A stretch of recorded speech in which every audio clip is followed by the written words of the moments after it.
السلام علیکم ورحمۃ اللہ وبرکاتہ۔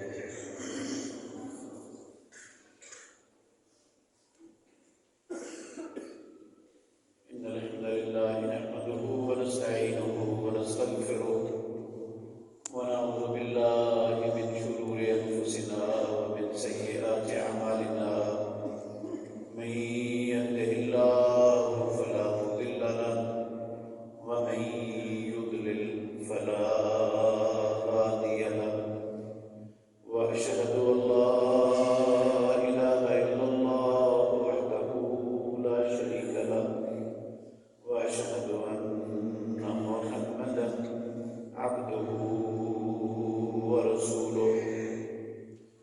يا أيها الذين آمنوا اتقوا الله حق تقاته ولا تموتن إلا وأنتم مسلمون.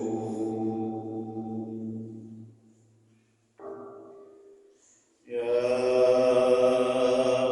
أيها الناس اتقوا ربكم الذي خلقكم من نفس واحدة وخلق منها زوجها وبث منهما رجالا كثيرا ونساء، واتقوا الله الذي تساءلون به والأرحام إن الله كان عليكم رقيبا. يا أيها الذين آمنوا اتقوا الله وقولوا قولا سديدا يصلح لكم أعمالكم ويغفر لكم ذنوبكم، ومن يطع الله ورسوله فقد فاز فوزا عظيما. أما بعد فإن خير الحديث كتاب الله، وخير الهدي هدي محمد صلى الله عليه وسلم، وشر الأمور محدثاتها وكل محدثة بدعة وكل بدعة ضلالة وكل ضلالة في النار.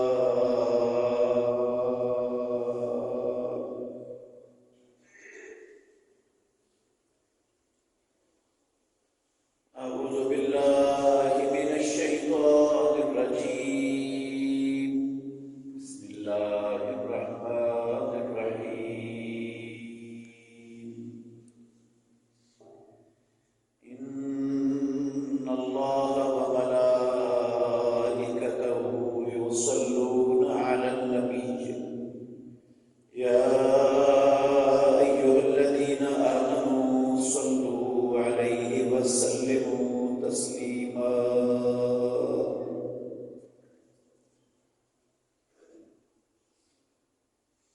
یقیناً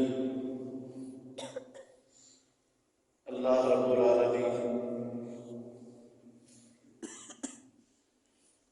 وہ اپنے نبی محمد صلی اللہ علیہ وسلم پر رحمتیں نازل کرتا ہے، اور اللہ کے فرشتے رسول اللہ صلی اللہ علیہ وسلم کے لیے اللہ سے رحمت نازل کرنے کی آپ پر دعا مانگتے ہیں۔ اے ایمان والو، تم بھی محمد الرسول اللہ صلی اللہ علیہ وسلم پر درود پڑھو اور سلام پڑھو۔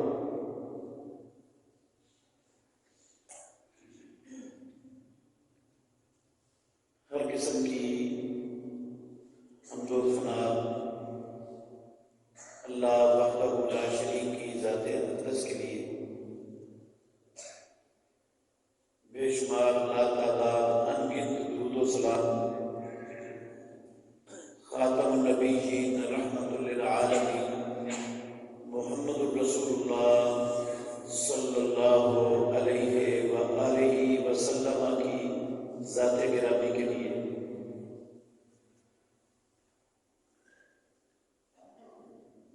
عزیز بھائیوں، دعا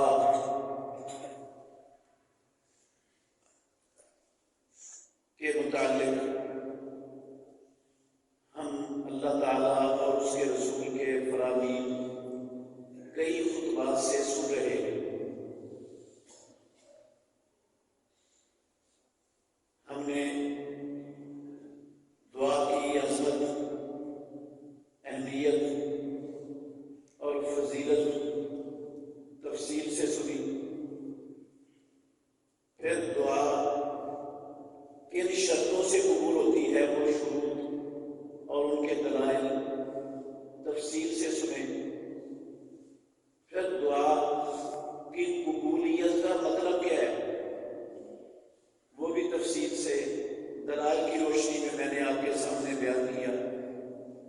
پھر دعا کے آداب ہم سن رہے ہیں۔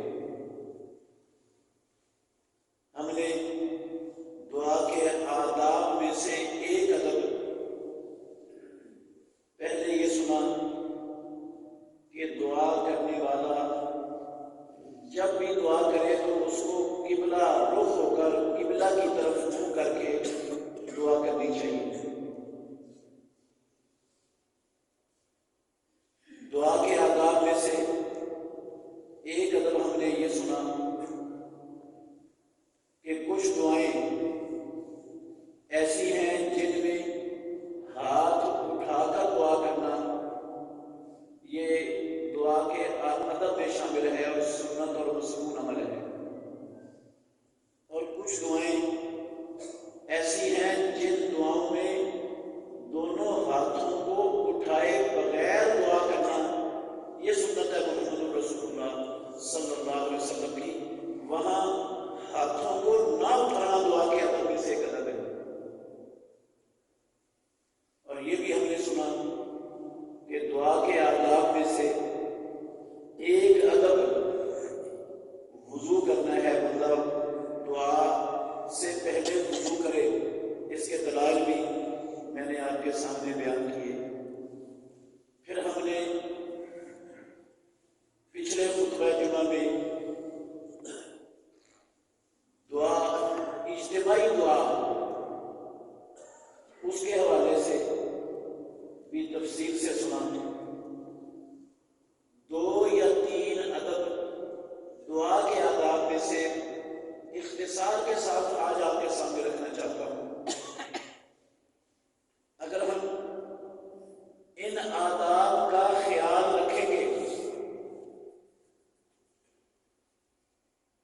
تو ہماری دعا اللہ رب العالمین جلدی قبول کرے گا اور رد نہیں کرے گا۔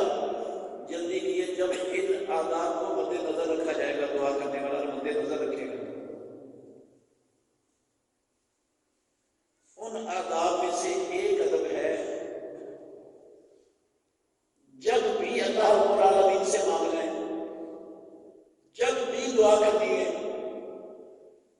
تو سب سے پہلے اللہ مالک الملک کی حمد و ثنا کرنی ہے، اللہ کی تعریف کرنی ہے، اللہ کی بڑائی اور عظمت بیان کرنی ہے۔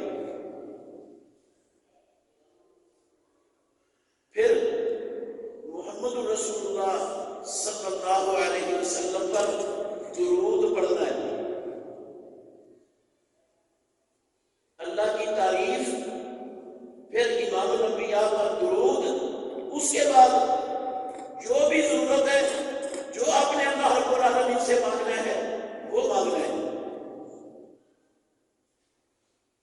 ایسا نہیں کہ آپ کا دعا کرنے کو دل چاہ رہا ہے اور آپ نے دعا شروع کر دی، اللہ کی تعریف بھی نہیں کی اور محمد رسول اللہ صلی اللہ علیہ وسلم پر درود بھی نہیں پڑھا۔ باقی آداب بھی موجود ہیں، باقی جو پہلے آداب ہوئے ہیں ان آداب کا آپ نے خیال رکھا ہے، لیکن اس ادب سے اعراض کر دیا، چھوڑ دیا۔ شروط بھی موجود ہے دعا کی قبولیت کی، تو پھر بھی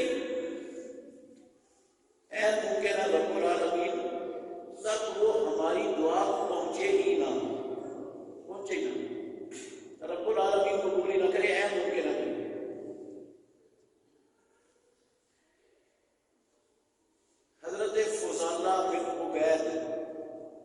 اللہ تعالیٰ عنہ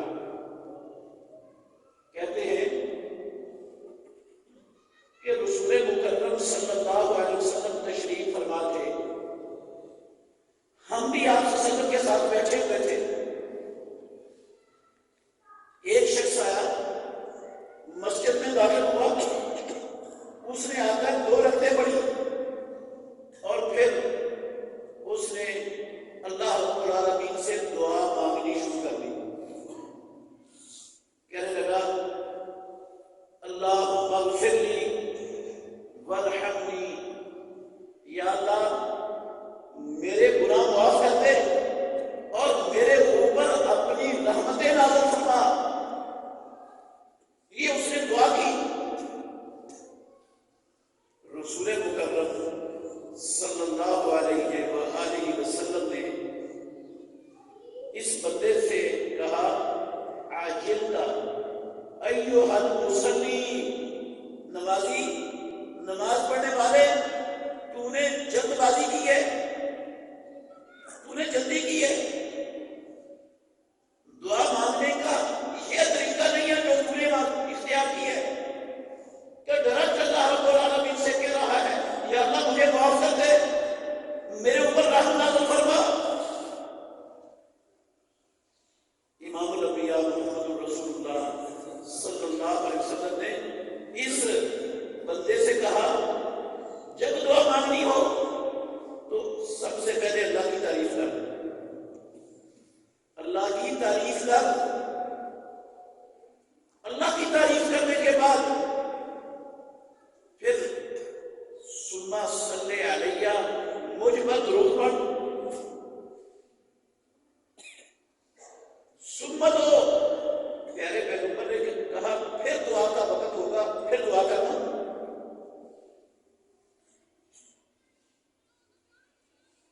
تو رسول مکرم صلی اللہ علیہ وسلم نے اس صحابی کو یہ تعلیم دی، یہ ترغیب دی اور سکھایا امام الانبیاء نے کہ دعا کرنے سے پہلے دعا کرنے والا بندہ اسے اللہ کی حمد و ثنا، اللہ کی بڑائی، کبریائی، عظمت، اللہ کی تعریف دل کھول کر کرنی چاہیے،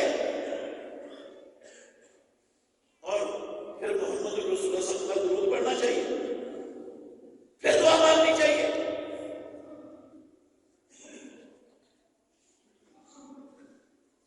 فضالہ بن عبید رضی اللہ عنہ ہی بیان کرتے ہیں، یہ دوسری روایت ہے،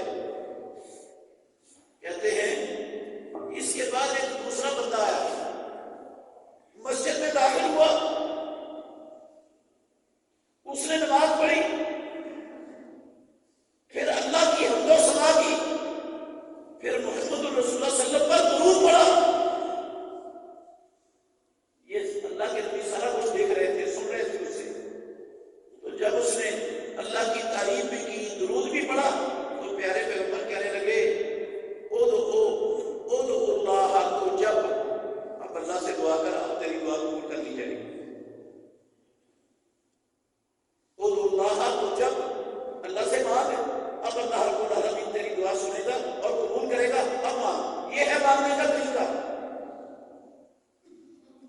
ہم دنیا میں بھی نہیں دیکھتے، ہر بندہ ہی دیکھتا ہے، دنیا میں بھی یہ ایسا ہی ہوتا ہے،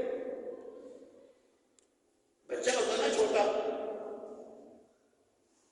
وہ ماں سے پیسے مانگتا ہے، ماں کبھی کہا کر دیتی ہے کوئی پیسے نہیں ہے، نہیں دیتی میں، تو پھر بچہ کیا کرتا ہے؟ ضد کرتا ہے،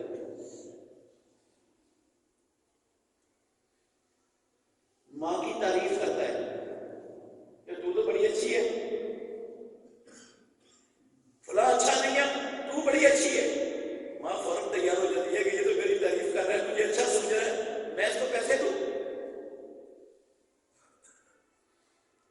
مانگنے والا کوئی بھی ہم دنیا میں دیکھتے، کسی کے سامنے ہاتھ پھیلاتا ہے نا، کسی بندے سے مانگتا ہے تو کیا کرتا ہے؟ سب سے پہلے اس کی تعریف کرتا ہے، آپ تو بڑے سخی ہیں، آپ تو جناب غریبوں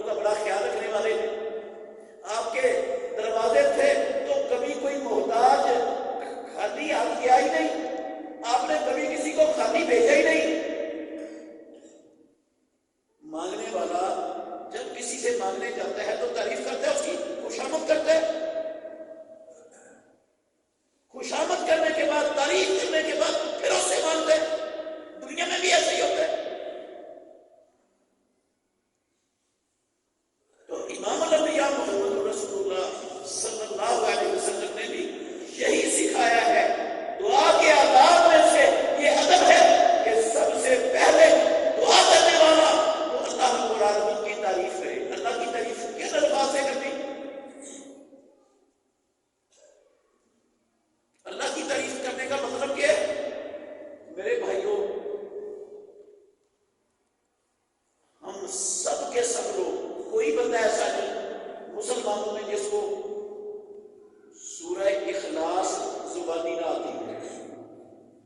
یہ زبردست اللہ رب العالمین کی تعریف ہے، زبردست عظمت ہے، حمد و ثنا کی انتہا ہے. اس سورت کے اندر چھوٹی سی سورت ہے، حمد و ثنا کی انتہا ہے. اللہ کی بڑی تعریف ہے. بندہ کہتا ہے اللہ احد، اللہ ایک ہے، کوئی اس کے ساتھ معبود نہیں، وہ ایک ہے. اللہ الصمد، وہ بے نیاز ہے، وہ کسی کا محتاج نہیں، اسے کسی کی ضرورت نہیں. وہ میری اور آپ کی حمد و ثنا کا بھی محتاج نہیں.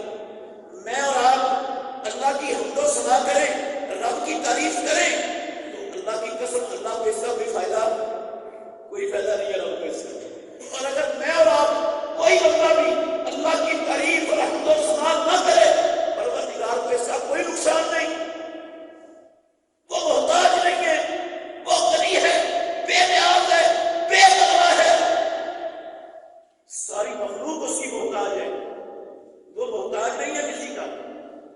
لیکن اللہ رب العالمین کو اپنی حمد، اپنی ثنا اپنے بندوں سے بڑی زیادہ پسند ہے کہ بندے یہ کام کریں. اپنا عجز، اپنی بے وضاحتی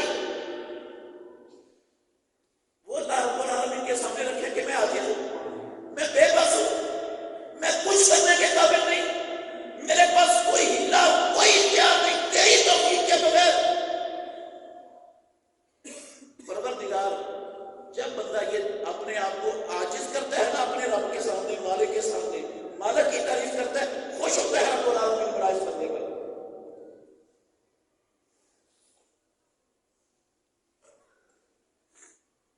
رسول مکرم صلی اللہ علیہ وآلہ وسلم نے ایک اپنے صحابہ کا دستہ کسی مشن پر روانہ کیا، ایک ان کا امیر بنا دیا. ہمیشہ رسول مکرم صلی اللہ علیہ وسلم جب روانہ کرتے تھے نا کسی بھی قافلے کو، کسی بھی دستے کو اعلاء کلمت اللہ کے لیے کسی بھی مشن پر، تو ان کا امیر بنا کر بھیجا کرتے تھے، بغیر امیر کے نہیں. اور حکم بھی ہے اللہ کے نبی کا، سنن ابو داؤد میں حدیث ہے، جب تم تین لوگ ہو تو دو اپنے تیسرے کو اپنا امیر بنا لیں، اس کی اطاعت کریں سفر میں. حکم ہے رسول اللہ صلی اللہ علیہ وسلم کا، اصل درجے کی حدیث ہے. اللہ کے نبی بھی امیر بناتے تھے. ایک امیر بنایا رسول اللہ صلی اللہ علیہ وسلم نے، اس نے وہ ناراض ہو گیا، اپنے ساتھیوں سے ناراض ہو گیا، اس کو کسی بات پر غصہ آ گیا. اس نے سارے اپنے مامورین کو حکم دیا لکڑیاں اکٹھی کرو. جب بھیجا تھا نا رسول اللہ صلی اللہ علیہ وسلم نے ان کو، تو اسپیشل طور پہ کہا تھا یہ امیر کی اطاعت کرنی ہے، امیر کی اطاعت کرنے کا حکم دیا رسول اللہ صلی اللہ علیہ وسلم نے. اللہ اکبر. کہا لکڑیاں اکٹھی کرو، حکم تھا رسول اللہ صلی اللہ علیہ وسلم نے اکٹھی کر دی. کہا آگ لگا دو، آگ لگا دی. جب آگ اچھی طرح جل گئی نا، امیر صاحب نے کہا سارے اس میں جلتی ہوئی آتی. اب ایک طرف امام الانبیاء نے امیر مقرر کیا ہے، امام الانبیاء کا حکم ہے کہ اس کی اطاعت کرنی ہے. دوسری طرف یہ خودکشی، آگ جلا کر آگ میں اپنے آپ کو جلانا، یہ خودکشی ہے. خودکشی اللہ اس کے رسول نے حرام کیا اپنے بندوں پر، جرم ہے یہ اسلام کے اندر. وہ صحابہ نہ ایک دوسرے کی طرف دیکھنے لگے، کہنے لگے آگ سے بچنے کے لیے تو ہم نے محمد رسول اللہ صلی اللہ علیہ وسلم کا کلمہ پڑھا ہے، اگر کلمہ پڑھ کر بھی آگ نہیں جانا تو کلمہ پڑھنے کا کیا فائدہ ہوا؟ انہوں نے نا امیر کا حکم نہیں مانا، حکم ماننے سے انکار کر دیا.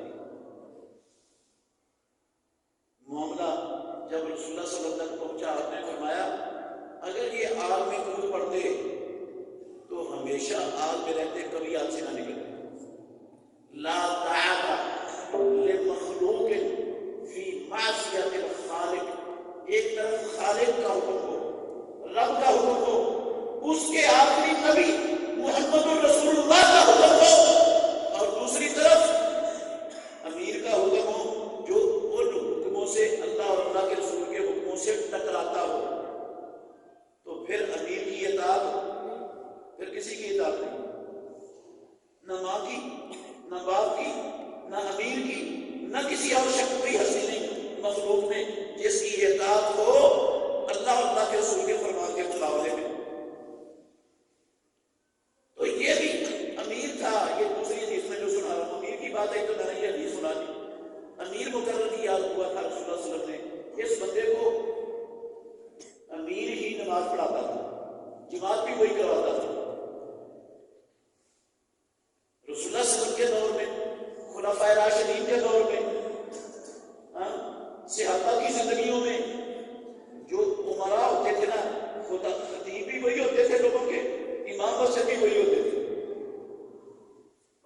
جمعے بھی پڑھاتے تھے اور نمازیں بھی پڑھاتے تھے، نمازوں کے بھی امام تھے، جمعوں کے بھی خطیب تھے. خلفائے راشدین بھی ایسے ہی تھے. جب تک اللہ کے دین کو جاننے والے مسلمانوں کے آئمہ، مسلمانوں کے حکمران رہے، مسلمانوں کو دنیا میں عزت، عظمت، کامیابی ملتی رہی. اور جب سے وہ لوگ حکمران بن گئے جن کو قل ہو اللہ بھی پڑھنی نہیں آتی، اور جنہیں بیچاروں کو اتنا بھی شعور اللہ کی قسم نہیں کہ قرآن کے 30 پارے ہیں یا 40 پارے ہیں، اور جن کو اسلام کی علم میں بھی نہیں آتی، تو نتیجہ آج ساری دنیا میں ہمارے سامنے ہے. کیا ہو رہا ہے مسلمانوں کے ساتھ؟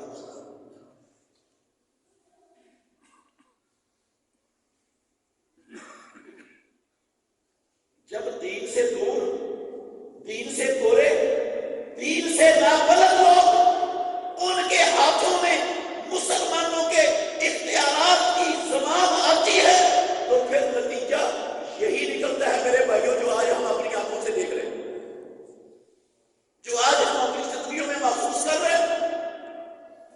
پھر ایسے حکمران ہمیشہ طاقتور کی غلامی کرتے ہیں، اپنے سے بڑے طاقتور کو خوش کرنے کے لیے وہ رب کے حکموں کو، نبیوں کے حکموں کو پامال کرتے ہیں. وہ اپنے دین کو بسے پشت پھینک دیتے ہیں.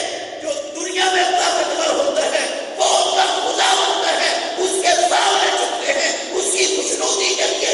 وہ اپنے ایمان کو، اپنی آزادی کو، اپنی غیرت کو، اپنی ہر چیز کو، اپنی آزادی کو اللہ کی قسم داؤں لگانا وہ اپنی دلاج اور اپنی کامیابی سمجھتے ہیں، اور اس پر جشن مناتے ہیں کہ ہم کامیاب ہو گئے.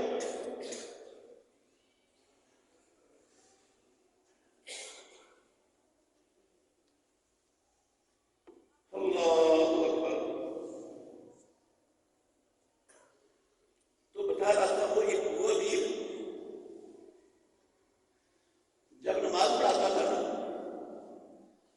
ہر نماز میں وہ قرآن مجید کی کوئی سورت پڑھتا، فاتحہ کے بعد کہیں سے بھی پڑھتا، فاتحہ تو نماز کی ہر رکعت کا رکن ہے. اس کے بغیر جس کو نماز کہتے ہیں وہ نماز ہوتی ہی نہیں. اس کے بغیر نماز ہی نہیں ہوتی. چاہے جہری نماز ہے، چاہے سری ہے، چاہے امام کی ہے، چاہے مقتدی کی ہے، چاہے انفرادی نماز ہے، چاہے فرض ہے، چاہے نفل ہے. کوئی بھی جس کو نماز کہتے ہیں عربی میں، وہ نماز فاتحہ پڑھے بغیر ہوتی ہی نہیں. نماز کا وجود ہی نہیں ہوتا. فاتحہ کے بغیر وہ بیٹھ کے تو ہو جائیں گی، بیٹھ کے ہو جائیں گی، وقت کا ضیاع ہو جائے گا. اس کو نماز کہنا ہی باطل ہے. نماز ہے ہی نہیں. وہ نماز کیا نہیں کہہ رہی اس میں فاتحہ نہیں. تو فاتحہ پڑھتا، فاتحہ کے بعد وہ کوئی سورت پڑھتا، پھر اس سورت کے بعد قل اللہ پڑھتا، پھر اگلی رکعت میں ایسا کرتا، بعد میں قل اللہ پڑھتا، پھر اگلی رکعت میں ایسا کرتا، آخر میں قل اللہ پڑھتا. لوگوں نے نا عجیب سا جانا اسے کہ یہ کیا کر رہا ہے. ہر رکعت میں اس نے سورت کے بعد قل اللہ لازمی شروع کی ہوئی ہے. تو انہوں نے امام صاحب سے کہا کہ آپ یا تو اکیلی سورہ اخلاص پڑھ لیا کرو، آپ باقی قرآن کی جگہ سے کوئی بھی سورت پڑھتے ہو، پھر آپ اس کو ناکافی سمجھتے ہو اور پھر اس کو کافی کرنے کے لیے ساتھ قل اللہ بناتے ہو. کیوں ایسا کرتے ہو؟ امیر صاحب نے کہا میں نے تو ایسے ہی کرنا ہے. میرے پیچھے نماز پڑھنی ہے تو میں نے تو ایسے ہی کرنا ہے. میں نے تو یہ پڑھنی ہے قل اللہ، نہیں تو کسی اور کو امیر بنا لوں. میں نے ایسے ہی کرنا ہے.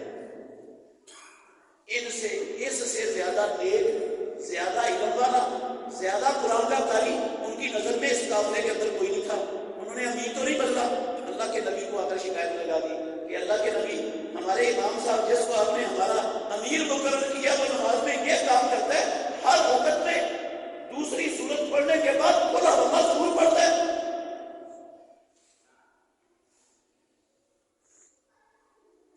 رسول اللہ صلی اللہ علیہ وسلم نے فرمایا اس سے پوچھو وہ ایسا کیوں کرتا ہے.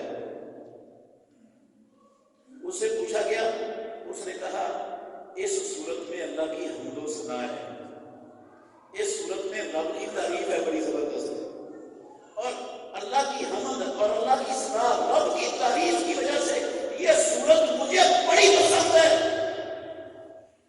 میں اس لیے پڑھتا ہوں، مجھے اس سے محبت ہے صورت سے بڑی. ایسی اللہ کی تعریف کسی چھوٹی اتنی صورت میں، پوری صورت اللہ کی اتنی بڑی تعریف پر اتنی مختصر جامع ہو، صورتوں میں نہیں. اس لیے مجھے صورت سے محبت ہے. انہوں نے جا کے رسول اللہ صلی اللہ علیہ وسلم کو بتایا تو پیارے پیغمبر محمد رسول اللہ صلی اللہ علیہ وسلم نے کہا اسے خبر دے دو جا کر اللہ بھی اس بندے سے محبت کرتے ہیں. اسے خبر دو اللہ بھی اس سے محبت کرتے ہیں. یہ نہیں کہا رسول اللہ صلی اللہ علیہ وسلم نے کہ اس کو منع کر دو وہ نہ پڑھا کرے. تعریف ہے اللہ کی، بڑی پسند ہے اللہ کو اپنی تعریف. سورہ بقرہ کی ایک آیت ہے جس کو ہم آیت الکرسی کہتے ہیں. کمال تعریف ہے، حمد و ثنا ہے رب کی. اتنی بڑی حمد و ثنا یہ سورہ آیت الکرسی کے اندر موجود ہے. اس حمد و ثنا کی وجہ سے امام الانبیاء محمد رسول اللہ صلی اللہ علیہ وسلم نے حضرت ابی بن کعب رضی اللہ عنہ سے پوچھا، ابی پتہ ہے قرآن کی سب سے بڑی آیت کون سی ہے؟ قرآن کی سب سے بڑی آیت. انہوں نے کہا ابی رضی اللہ عنہ کہتے ہیں اللہ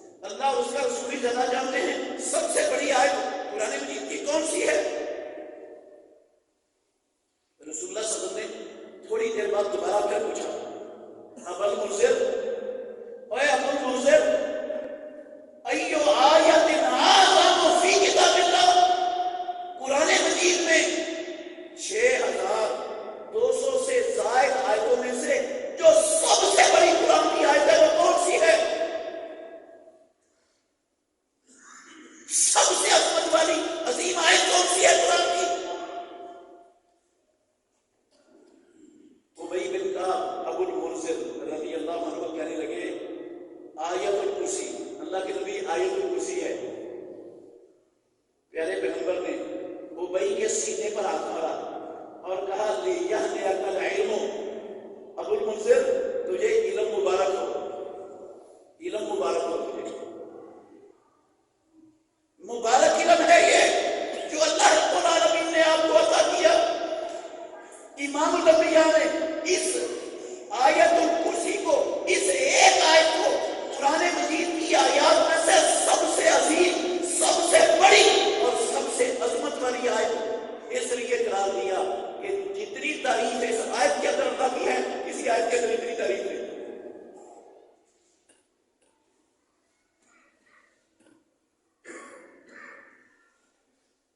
دعا کرنی ہے، میں یہ آپ کو سمجھا رہا ہوں، دعا کرنی ہے تو پہلے حمد و ثنا کرنی۔ آپ کہیں ہمیں حمد و ثنا تو آتی نہیں، بھئی یہ سورہ اخلاص کس کو نہیں آتی؟ زبردست حمد و ثنا پہلے سورہ اخلاص پڑھیں۔ آیت الکرسی کس کو نہیں آتی؟ دعا شروع کرنے کے بعد سب سے پہلے آیت الکرسی پڑھیں۔ لا الہ الا اللہ وحدہ لا شریک لہ لہ الملک و لہ الحمد وہو علی کل شیء قدیر۔ زبردست اللہ کی تعریف ہے یہ کلمہ، کمال اللہ کی تعریف کا کلمہ، کس کو نہیں آتا؟ یہ کلمہ پڑھے پہلے، سبحان اللہ، الحمدللہ، لا الہ الا اللہ واللہ اکبر ولا حول ولا قوت الا باللہ۔ کمال رب العالمین کی تعریف ہے، بڑی عظیم الشان عظمتوں والا ذکر ہے، اللہ کی وحدانیت کی، الوہیت کی شہادت اور زبردست گواہی ہے۔ رب اس پر بڑا خوش ہوتا ہے۔ اسی لیے پیارے پیغمبر نے کہا ہے نا، صحیح بخاری میں اور صحیح مسلم شریف میں متفق علیہ حدیث ہے، متفق علیہ۔ ابو ہریرہ کہتے ہیں رسول اللہ صلی اللہ علیہ وسلم نے فرمایا جو بندہ سارے دن میں، دن کے 12 گھنٹوں میں 100 مرتبہ یہ لفظ پڑھ لیتا ہے، لا الہ الا اللہ وحدہ لا شریک لہ لہ الملک و لہ الحمد وہو علی کل شیء قدیر، اللہ اس کے نامہ اعمال میں 100 نیکیاں لکھ دیتے ہیں، اس کے نامہ اعمال سے 100 گناہ مٹا دیتے ہیں، اور اسے 10 غلام آزاد کرنے کے برابر اللہ اجر عطا فرماتے ہیں، اور سارے کا سارا دن وہ شیطان کی شر سے محفوظ ہو جاتا ہے، گلا بند ہو جاتا ہے، شیطان اس کا کچھ بگاڑ نہیں کرتا۔ تعریف کیا اس نے اللہ کی، اتنی بڑی، اتنی عظمت حاصل ہو گئی کہ سارا دن شیطان نہ اس کو نیکی کے کام سے روک سکتا ہے، نہ اس کو کسی برائی کے کام پر اکسا سکتا ہے۔ شیطان کا اس پر سارا دن بس چلنا ہی نہیں۔ اور شیطان چاہے انسانوں کا ہے چاہے شیطان جنوں کا ہے، دونوں میں شیطان موجود ہے۔ انسانوں میں بھی شیطان ہے، جنوں میں، میں نے نہیں کہا، رسول اللہ صلی اللہ علیہ وسلم نے فرمایا انسانوں اور جنوں دونوں میں شیطان ہے، اور انسانی شیطانوں سے بھی جنی شیطانوں سے بھی انسان محفوظ ہو جاتا ہے۔ 100 مرتبہ یہ کلمہ پڑھتا ہے دل میں، اللہ کی تعریف ہے، اللہ اتنا بڑا انعام دیتا ہے دنیا میں بندے۔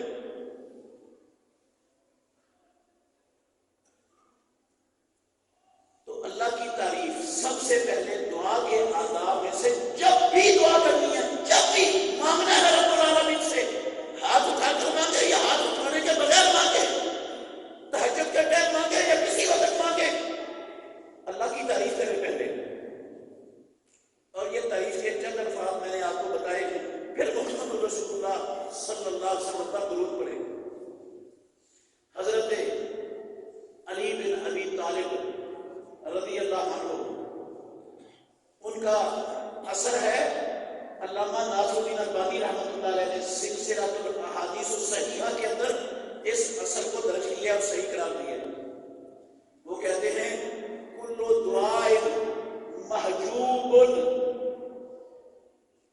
ہر دعا وہ محجوب ہے، وہ روک دی جاتی ہے، بند کر دی جاتی ہے، وہ رب العالمین تک نہیں پہنچتی جس دعا میں محمد رسول اللہ صلی اللہ علیہ وسلم پر درود نہ پڑھا جائے۔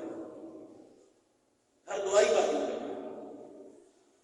حضرت علی رضی اللہ عنہ کا اثر ہے، فاروق اعظم عمر بن الخطاب رضی اللہ عنہ کا اثر بھی موجود ہے صحیح سند کے ساتھ۔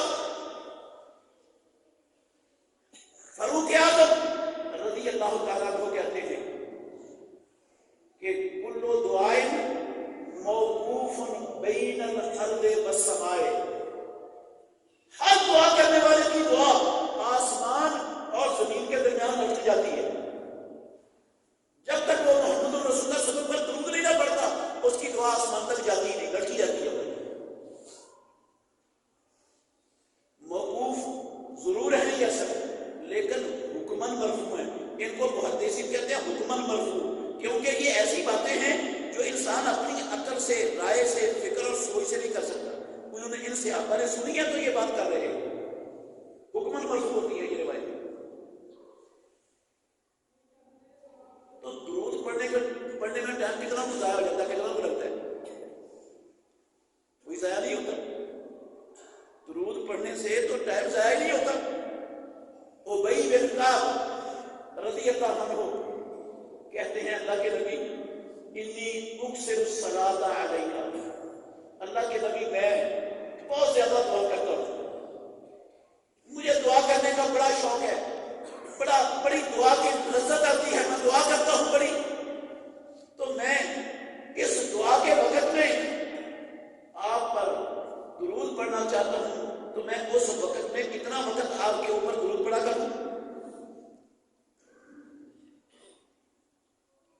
کیا میں ایک چوتھائی، ایک ربع، چوتھا حصہ وقت کا اگر میں 20 منٹ دعا مانگتا ہوں، 20 منٹ میں نے دعا کے لیے اگر وقت کیے ہیں تو اس کا ایک چوتھائی 5 منٹ تک میں آپ پر درود پڑھتا رہوں؟ ٹھیک ہے. یہ امام الانبیاء نے فرمایا ان شئت، پہلے پوچھا کہ میں درود پڑھوں آپ پر، تو آپ نے فرمایا ان شئت، اگر چاہتا تو پڑھ، جتنا پڑھنا چاہتا ہے پڑھ. پھر انہوں نے کہا ایک چوتھائی پڑھوں، کہا ان شئت، اگر ایک چوتھائی پڑھنا چاہتا ہے پڑھ، وَإِن زِدْتَ فَهُوَ أَفْضَلُ، اگر ایک چوتھائی سے زیادہ کرے گا تو تیرے لیے زیادہ افضل ہو جائے گا.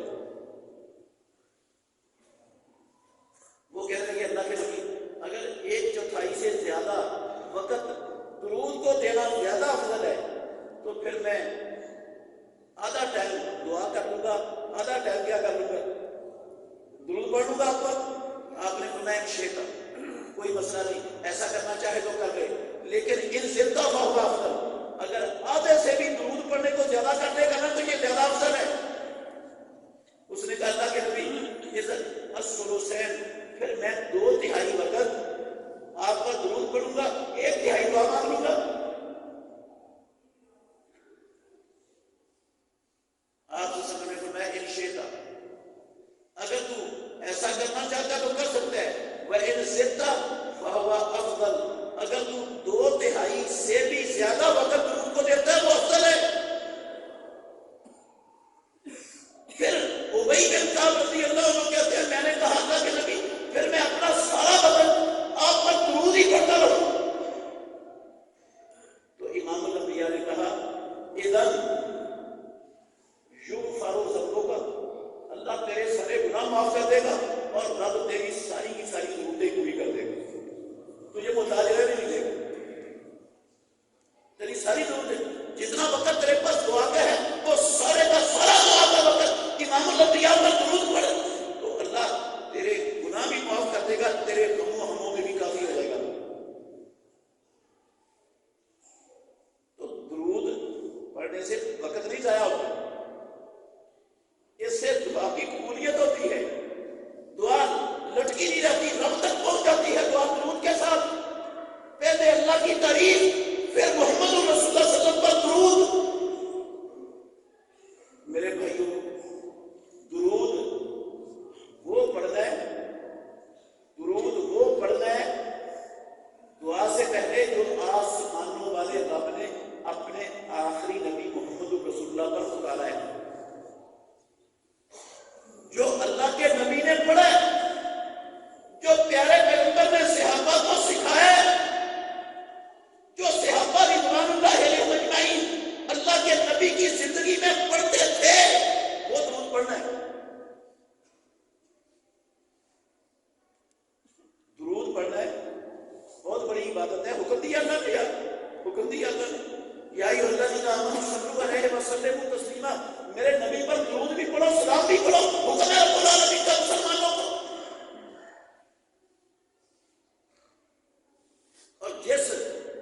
نماز میں محمد الرسول اللہ صلی اللہ علیہ وسلم پر درود اور سلام نہیں نہ ہوتا، اللہ کی قسم وہ نماز ہوتی نہیں، وہ نماز ہی نہیں رہتی،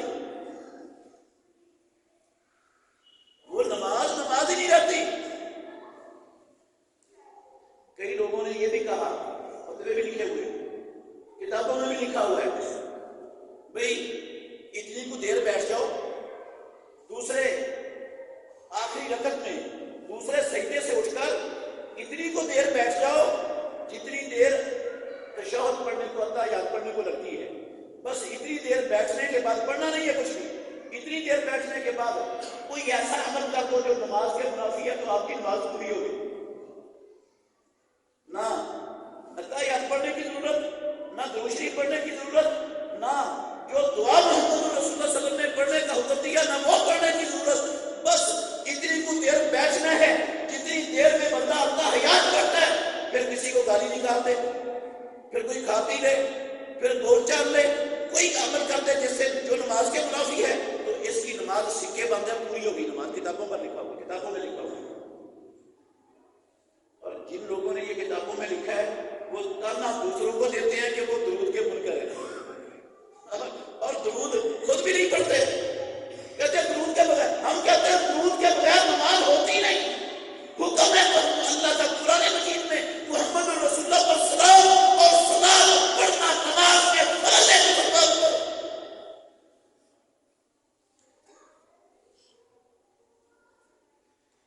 تو درود محمد رسول اللہ صلی اللہ علیہ وسلم نے جو سکھائے ہیں وہ کتابوں کے اندر موجود ہیں۔ بہت سے درود ہمارے معاشرے میں پائے جاتے ہیں، ایک درود تاج ہے، ایک درود ماہی ہے، ایک درود ترجینا ہے، ایک درود مقدس ہے، ایک درود لکھی ہے، تھوک کے حساب سے درود ہے۔ میں اللہ کے گھر میں کھڑا ہوں، ان درودوں میں سے کسی درود کو پڑھنا دعا سے پہلے نہ تو ثابت ہے، نہ یہ کوئی درود ثابت ہے کتاب اللہ میں اور سنت رسول اللہ میں، نہ ان درودوں میں سے کوئی درود آسمانوں والے رب نے اتارا اپنے نبی پر، نہ نبی نے صحابہ کو سکھایا، نہ صحابہ میں سے کسی صحابی نے پڑھا۔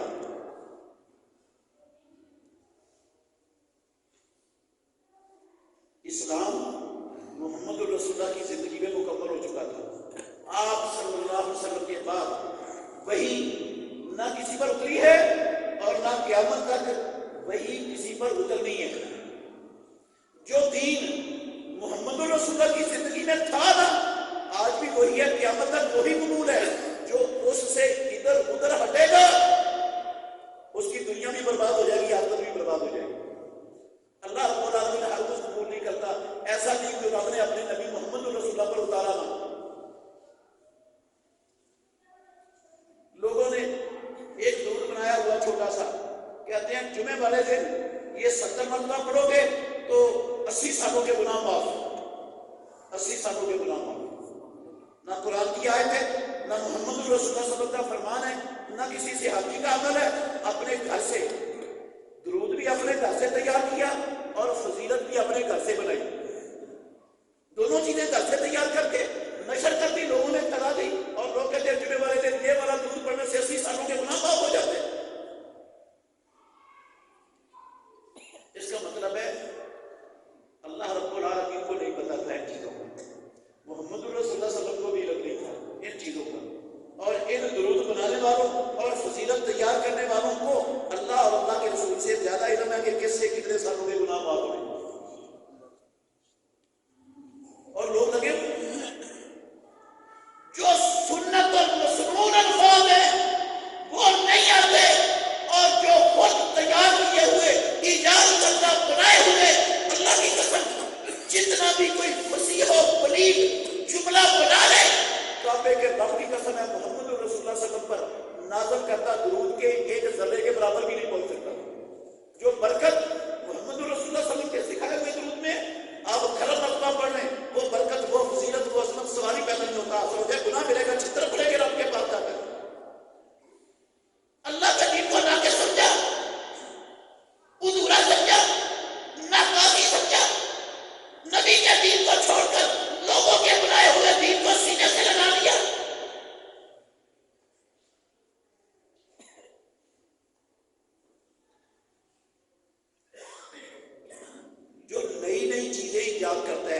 اس نے اللہ کے دین کو مکمل سمجھا؟ اگر مکمل سمجھا تو ایجاد کیوں کرتا؟ اگر مکمل سمجھا تو ایجاد کرتا چیزوں کو اپناتا کیوں؟ ان کو دین کیوں سمجھتا؟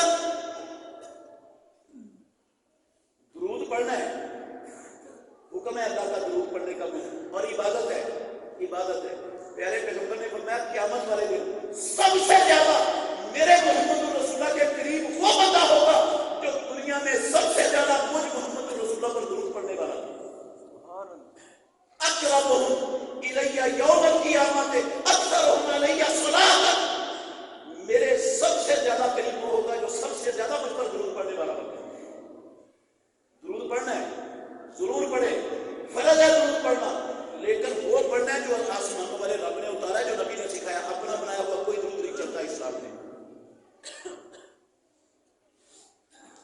تو اللہ کی حمد اور حمد کے بعد امام الانبیاء پر درود، اس کے بعد دعا مانگنی ہے۔ یہ دعا کے اگر ہم چاہتے ہیں کہ اللہ رب العالمین کے پاس ہماری دعا فوراً پہنچ جائے، اللہ رب العالمین ہماری دعاؤں کو قبول کرے، تو پھر میرے بھائیوں ان آداب کو ہمیشہ مد نظر رکھا کریں، اور جلد بازی میں اللہ کی تعریف اور نبی صلی اللہ علیہ وسلم پر درود چھوڑ کر دعا کے پیچھے نہ پڑیں۔ جلد بازی میں فائدہ نہیں ہے، نقصان کر رہے ہیں آپ۔ اللہ تعالیٰ ہمیں سمجھنے کی، عمل کرنے کی توفیق عطا فرمائے۔ آخر دعوانا الحمدللہ رب العالمین۔